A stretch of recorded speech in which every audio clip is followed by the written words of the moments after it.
من الشیطان الرجیم بسم اللہ الرحمن الرحیم الصلاۃ والسلام علیک یا رسول اللہ الصلاۃ والسلام علیک یا رحمت للعالمین الصلاۃ والسلام علیک یا خاتم النبیین اللہم صلی علی محمد و آل محمد۔ جو بھی میرا بھائی میری بہن میری اس ویڈیو کو دیکھے، اللہ تعالیٰ امام سجاد امام زین العابدین علیہ الصلاۃ والسلام کے صدقے اس کو تمام پریشانیوں سے نجات عطا فرمائے اور اس کی ساری فیملی کو قیامت تک شاد و آباد فرمائے۔ اللہ ان اولیاء اللہ لا خوف علیہم ولا هم یحزنون۔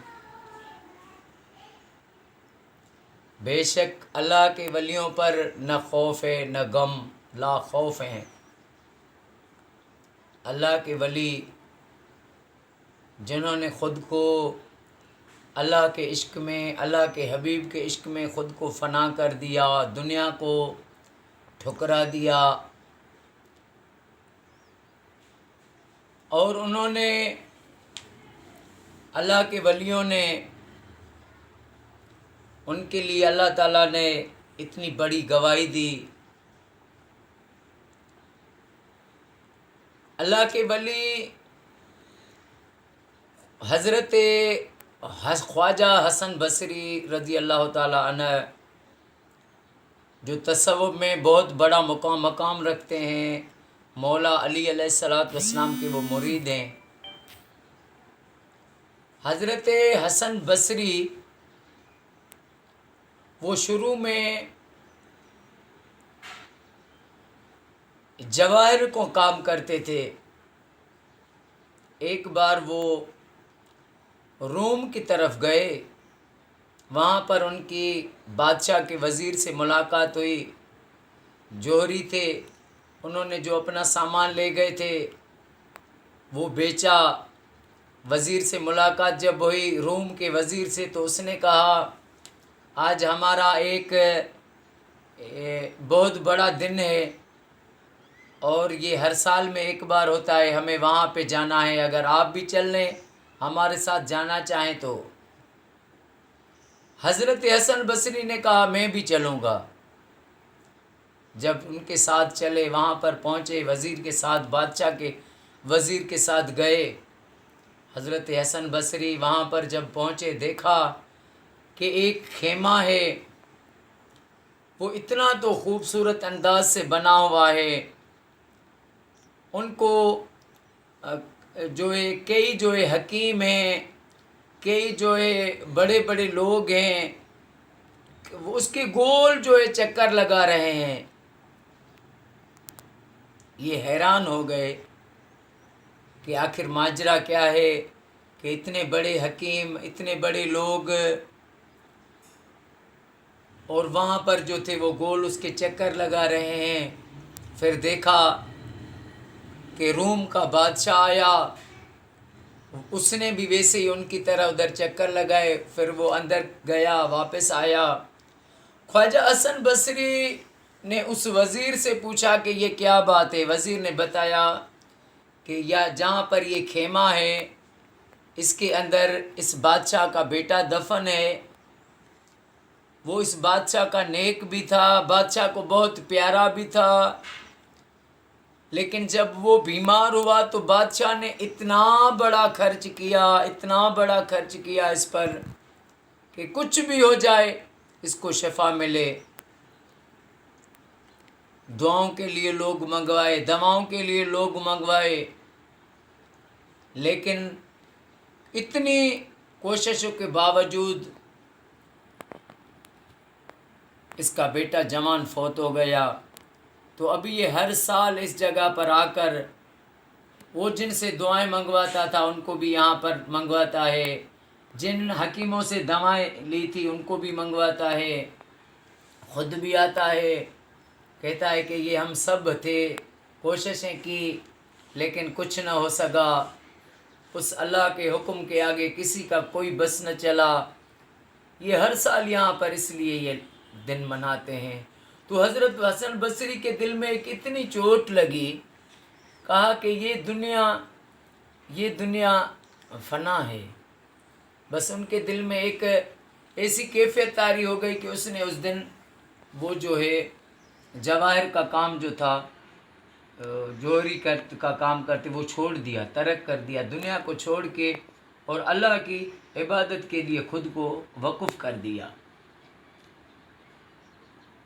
پھر حضرت حسن بصری کی جو والدہ ہے وہ جناب ام المومنین ام سلمہ رضی اللہ تعالی عنہ کی جو تھی خادمہ تھی، حسن بصری کی والدہ. تو حسن بصری کے پڑوس میں ایک آتش پرست رہتا تھا. تو کسی نے کہا کہ آپ کے پڑوس میں ایک آتش پرست رہتا ہے جو آگ کی پوجا کرتے ہیں. اب اس کا جو ہے ضعیف ہو گیا ہے، بیمار ہے، اسے آپ عیادت کریں پڑوس سے. تو خواجہ صاحب ان کے پاس گئے، اس سے عیادت کی اور اس کو کہا تم نے 70 سال آگ کی پوجا کی، آگ کی پرستش کی. اب میں تمہیں دعوت دیتا ہوں کہ تم میرے نبی حضرت محمد مصطفیٰ صلی اللہ علیہ وآلہ وسلم پر کلمہ پڑھو، مسلمان ہو جاؤ. تو اس نے کہا اگر میں مسلمان ہو جاؤں تو اللہ تعالیٰ مجھے اگلے جہان میں مجھے انعام دے گا، مجھے بخش دے گا. خواجہ صاحب نے کہا تو کلمہ بھر، وہ اگلے جہان کا جو ہے تیرا اللہ پاک جو ہے تجھے جنت بھی دے گا، تجھے بلند رتبے بھی دے گا. پھر خواجہ صاحب نے ان کو کہا کہ تو نے دیکھو، تم نے اس آگ کی 70 سال پوجا کی ہے، پرستش کی ہے، لیکن آج تک اس آگ سے تجھے اتنا بھی نہیں ملا ہے، تو اس میں اپنا ہاتھ ڈالے گا تو وہ جلا دے گی. نہیں تو ایسا نہیں ہونا تھا نا، تو نے اس کی 70 سال پرستش کی ہے، پوجا کی ہے، تیرا ہاتھ تو یہ نہ جلائے. پھر خواجہ صاحب نے کہا دیکھو میں اس کریم کو ماننے والا ہوں، اللہ وحدہ لا شریک کی عبادت کرتا ہوں، اپنے آقا کا امتی ہوں، آخری نبی حضرت محمد مصطفیٰ صلی اللہ علیہ وآلہ وسلم کا امتی ہوں. اور دیکھنا جس کی تم پرستش کرتے ہو، پوجا کرتے ہو، اس آگ میں اپنا ہاتھ ڈالتا ہوں. دیکھو یہ میرا ہاتھ جلاتی ہے. جب اپنا ہاتھ خواجہ صاحب نے آگ میں ڈالا تو ان کے ایک بال کو بھی نہیں جلایا آگ نے، ہاتھ باہر نکالا. اس سے وہ آتش پرست بہت متاثر ہوا اور اس نے کلمہ بھرا، کلمہ بھر کر مسلمان ہو گیا. لیکن خواجہ حسن بصری ان کا جو تقویٰ ہے، بہت روتے تھے، بہت خود کو بہت اتنا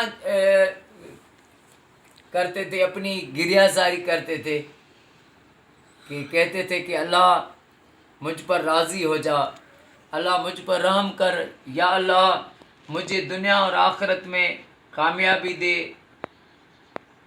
اور ہر وقت خوف خدا طاری رہتا تھا. ایک شخص ان کے پاس آیا کہ قبلہ میرے دل میں ایک بار گناہ نہیں کیا، صرف گناہ کا خیال آیا تو مجھے جو قرآن یاد تھا وہ سارا سلب ہو گیا، میں بھول گیا ہوں، اب میرے لیے کوئی راستہ نکالیں.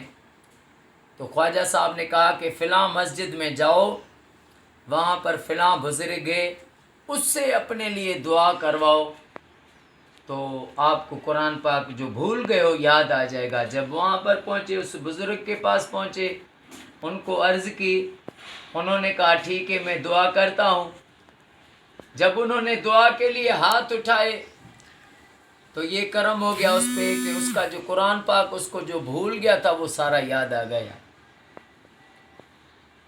پھر وہ اپنی عبادت میں لگ گیا. پھر اس بزرگ نے اس سے پوچھا کہ تو مجھے بتا کہ تجھے میرے پاس بھیجا کس نے، میرا بتایا کس نے؟ تو اس نے کہا مجھے حسن بصری نے آپ کا بتایا. تو ان بزرگ نے کہا تو حسن بصری میرے لیے مجھے جو ہے دنیا میں مشہور کرنا چاہتے ہیں، تو انہوں نے جو ہے مجھے مشہور کرنا چاہتے ہیں، اس لیے میرے پاس تجھے بھیج دیا۔ اللہ والے یہ بھی نہیں چاہتے کہ ان کی کوئی زیادہ کوئی، جیسے دنیا دار نفسی لوگ کہتے ہیں کہ بس ہر طرف ہماری واہ واہ ہو، وہ یہ نہیں چاہتے۔ اللہ والے چاہتے ہیں کہ بس مجھے تو سرخرو ہونا ہے آقا کی نگاہوں میں، زمانے کا ہے کیا ناصر، وہ برا جانے یا بھلا جانے۔ تو اللہ پاک آپ کو، مجھے، ہر مومن کو ہر وقت آقا کریم صلی اللہ علیہ وآلہ وسلم پر درود پاک پڑھنا نصیب فرمائے، اور اللہ پاک آقا کی ساری امت کو تفرقے بازی سے بچائے۔ اللہ پاک ہمارے وطن پاکستان کو، ہمارے وطن کی پاک فوج کو قیامت تک ہر موڑ پر کامیابی، فتح اور عزت عطا فرمائے۔ السلام علیکم ورحمۃ اللہ وبرکاتہ۔